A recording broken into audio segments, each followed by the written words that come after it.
Welcome to our channel. AP 10థ్ class సంవత్సరం మాకు టీఎస్ 10థ్ క్లాస్ సంబంధించి కూడా లేటెస్ట్ అప్డేట్స్ అయితే ఉన్నాయి. సో, వీడియోలో చెప్తాను. వీడియో ఎండ్ వరకు చూడడానికి ట్రై చేయండి. సో, మనం ముందుగా ఏపీ వాళ్ళకి సంబంధించి చూసుకుంటే, సో, వీడియోలోకెళ్ళే ముందు ప్రతి ఒక్కరు కూడా ఎంతమంది పాస్ అవుతారో ఒక లైక్ రూపంలో తెలియజేయండి.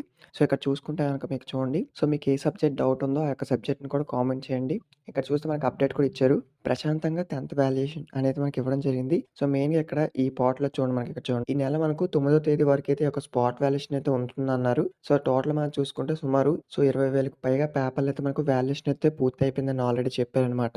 సో, మనకు 20,000 పేపర్‌లయితే ఆల్రెడీ కంప్లీట్ చేశారు. సో, ఈ యొక్క పేపర్ వాల్యుయేషన్ ఈ యొక్క నెల 9తో అయితే మనకి ఈ యొక్క పేపర్ వాల్యుయేషన్ అయితే కంప్లీట్ చేయనున్నారు. సో, ఇదైతే మనకు ఏపీ వాళ్ళకొచ్చిన లేటెస్ట్ అప్డేట్ అనమాట.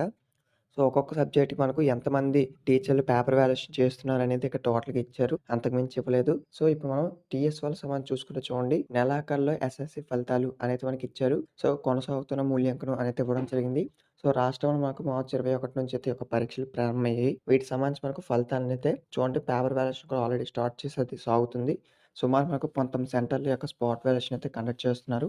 సో, ఏప్రిల్ 13 నాటికైతే ఏవైతే పేపర్ వాల్యుయేషన్ ఉంటుందో అది కంప్లీట్ చేసి ఏప్రిల్ నెలాఖరులో ఈ యొక్క ఎస్ఎస్‌సి ఫలితాలనైతే మనకు విడుదల చేయాలని అయితే చూస్తున్నారు. ఒకవేళ ఏవైనా టెక్నికల్‌గా ఇష్యూస్ కానీ ఏవైనా వస్తే మనకైతే మే మొదటి వారంలో ఈ యొక్క ఫలితాలైతే విడుదల చేయనున్నారు. ఇదే మనకు లేటెస్ట్‌గా వచ్చిన అప్డేటు. సో, కొత్తగా వెయిట్ చేసామంటే సబ్స్క్రైబ్ చేసుకోండి. వీడియో మీ ఫ్రెండ్స్‌కి కూడా షేర్ చేయండి. Thank you.